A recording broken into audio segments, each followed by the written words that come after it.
Muraho neza mbanje kuba nabasuhuza, njye ndongeye ndagarutse nk'uwa muhungu wanyu umwe ujya ukunda kubabwira filimi za documentary ziba zigiye zitandukanye kandi ziba zarabereye hirya no hino. Rero nkwibutsa niba ukiri mushyashya ukaba uhingukiye kuri iyi channel ukaba utarakanda subscribe, urimo urasiganwa n'amahirwe menshi cyane kuko iyi channel nta handi hantu uzamenyera ubumenyi bw'amafilime agiye atandukanye.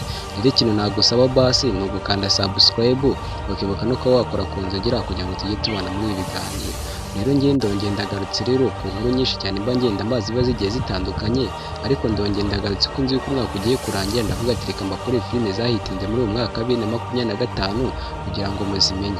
Ninza kuza kubeshya filime unyomoze niba filime itarahitinze unyomoze umbwira ati iyo filime ntabwo yigeze yitinze, akarusho nuko uri bwandika muri comment ukambwira ati iyo filime tubwiye ntabwo yigeze yitinga.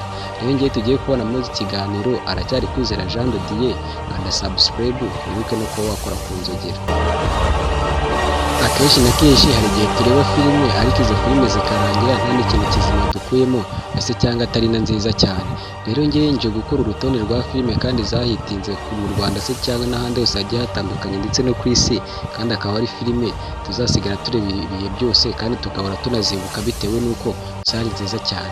Reka tujye mu gihugu cy'umuturanyi cy'Ubuhinde aho hari filime 3 zagiye zisohoka kandi zikaba zararyoheye isi yose. Filime ya mbere tugiye guheraho ni filime bita Jat. Iyi ni filime nziza cyane kandi yarimo ubusobanuro bwiza cyane kandi ikaba yarabashaga no kuba ikigisha abatoya se cyangwa abanini, kandi ikerekana ko harimo ibintu byiza cyane kandi no kugira nabi cyane.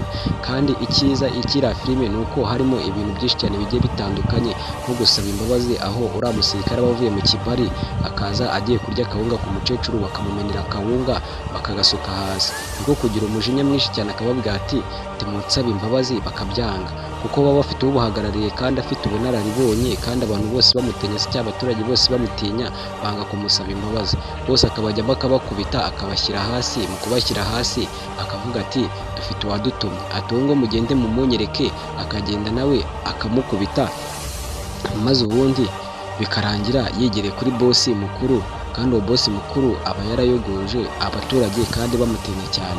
Iyo ni filime rero yakunzwe cyane kandi hano muri 2025 iyi filime ikaba ikiri kurebwa cyane. Iyi filime rero ni nziza cyane, abantu mutarayireba mujye muyikunde, bakaba bayita Jat.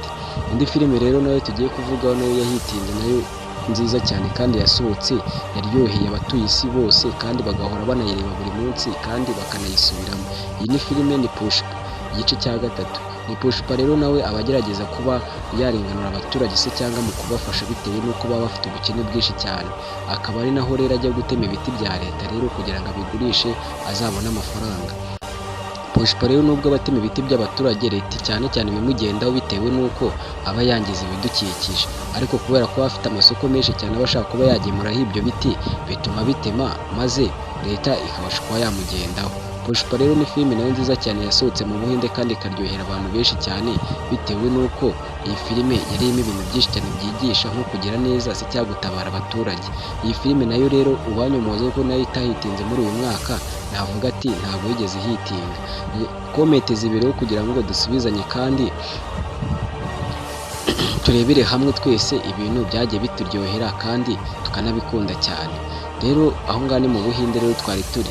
Reka tujye rero mu gihugu cy'ubuturanyi nacyo cya Amerika. Muri Amerika naho hari filime nyinshi cyane zagiye zihitinga muri uyu mwaka nazo zasohotse.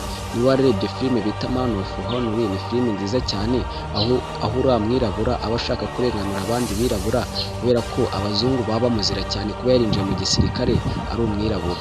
Uriya mwirabura rero aba afite intego yo kuzemeza abazungu bitewe y'uko ko bafite abirabura bafite ubwigenge kandi bafite n'imbaraga mu gukora cyane. Rero uriya mwirabura rero agerageza mu kwitanga cyane mu gutabara cyangwa gukora ibindi bintu bitandukanye. Hari n'aho bavuga ati mumwihorera apfe, ariko bagategereza yuko apfa kubera yuko we akora ibintu n'ubwenge bwe kandi papa akaba yaramubwiye ati ugomba kuzagera ku ntego wihaye, we ababikora afite umuhate cyane. Iyo ni filime nziza cyane nayo yahitinze muri Amerika. Rero reka tujye no mu kindi gihugu noneho cya Koreya. abantu benshi cyane muzi ku masizoni mwagiye mureba za Jumongo, mureba filime nyinshi cyane zigiye zitandukanye, ariko si y'umutetsi yo mwigeze muyibona. Iyi ni filime nayo nziza cyane yahitinze kandi ikaryohera abantu bose, kandi kubera ko harimo ibintu byo kwigisha kandi hakaba hanarimo n'urukundo, abantu benshi cyane byatumye bayikunda bitewe n'uko ari nziza cyane.